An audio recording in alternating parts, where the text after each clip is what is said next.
In the current world we're living in, between social distancing and quarantine, there have been some changes to the home buying process. While there are still a lot of transactions going on, there have been also some adjustments that have needed to be made. In today's lesson, I'm going to break it all down for you.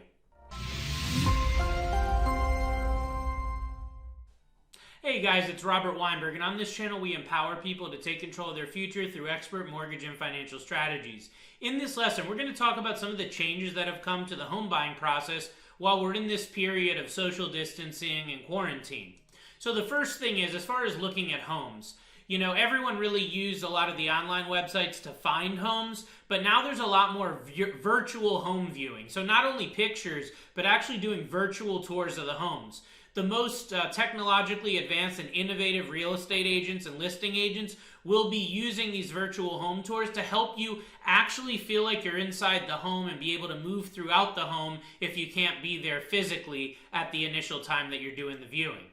Now, the other thing is, because there's less people in the market right now, because of the uncertainty, there are better deals to be had. There's a lot more negotiating power. I just read in the last couple days, a lot of the big companies that were buying lots of properties, especially on the lower end of the spectrum, they've completely gotten out of the market. So there's a lot more room for negotiation if you're a well-qualified buyer.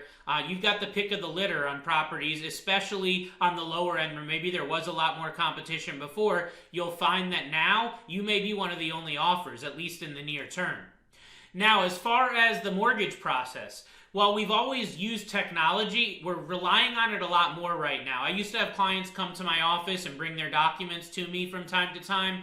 That's pretty much come to a standstill. So you're going to be using text messaging. I have some clients transmit documents to me on text message. We use secure email.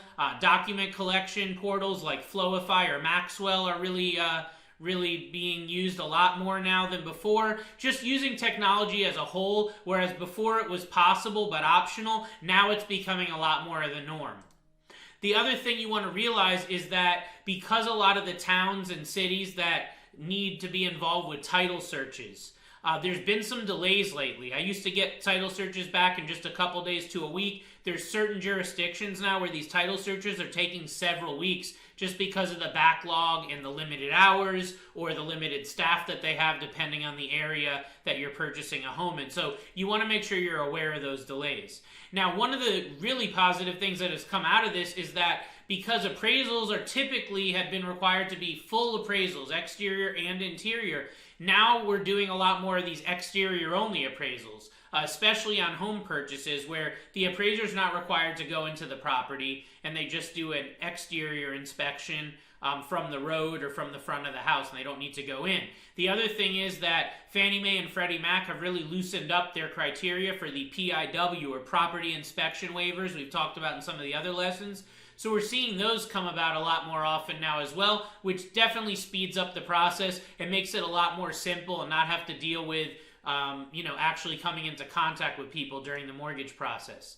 Now, just in the last couple days, the IRS has come out and they've suspended the 4506T, which is the technical term for a tax transcript. It is normally required when you have a lower credit score, and it's almost always required if you're self-employed, but the IRS is not currently doing these tax transcript validations. So depending on your mortgage loan officer and the company that they're sending your loan through, it may be a holdup. I know my company came out recently and said that they're not requiring these tax transcripts on some of the loan programs, and there's certain ways that you as a home buyer can actually go and assist with this and get it on your own from the IRS instead of needing to go through a third party, which had been the norm up until now.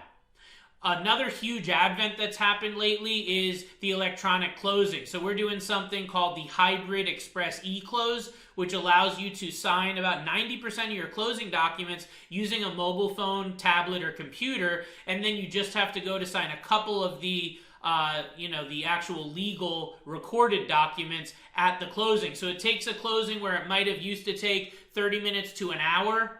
Now it's gone down to the point where you can do a closing in 10 or 15 minutes because 90% of the closing documents are signed before the closing, as I said, on a tablet, a mobile phone, or a computer. So that's a great thing that's come about. You need to really expect that there's going to be some delays. I mean, this is new for everyone, and we're all kind of learning as we're going. So I think the industry in general has done a pretty good job of adapting, but you need to expect some delays during the process with any of these items we've talked about through this lesson. The specific dates you want to make sure that your realtor is aware of and can really mold the transaction to are the mortgage contingency date and the closing date. So it's important that your loan officer as well as your realtor are in communication up front about what potential delays could come up. And I always go on the side of caution while saying, pad some extra time into the contract. Pad some extra time into that mortgage contingency date, and also set the closing date out a little bit further than you think might be necessary. If you can close ahead of time, great, but if it ends up taking another couple days or a couple weeks to close, you'll want to have that extra buffer in there and set the expectation with everyone up front so there's no negative connotations down the line if a closing date is missed or if the timeline is too tight up front. So I hope that this helps and gives you some great insight into some of these changes that have come about as a result of being quarantined and social distancing. Appreciate you watching this. If it's your first time, go ahead and click the link to subscribe to our channel, and also hit the bell so you get notified on all of our future content. You can follow me on all my social media channels, and you can call or text my office directly if I can be of assistance to you or anyone that you may know. Take care and stay safe.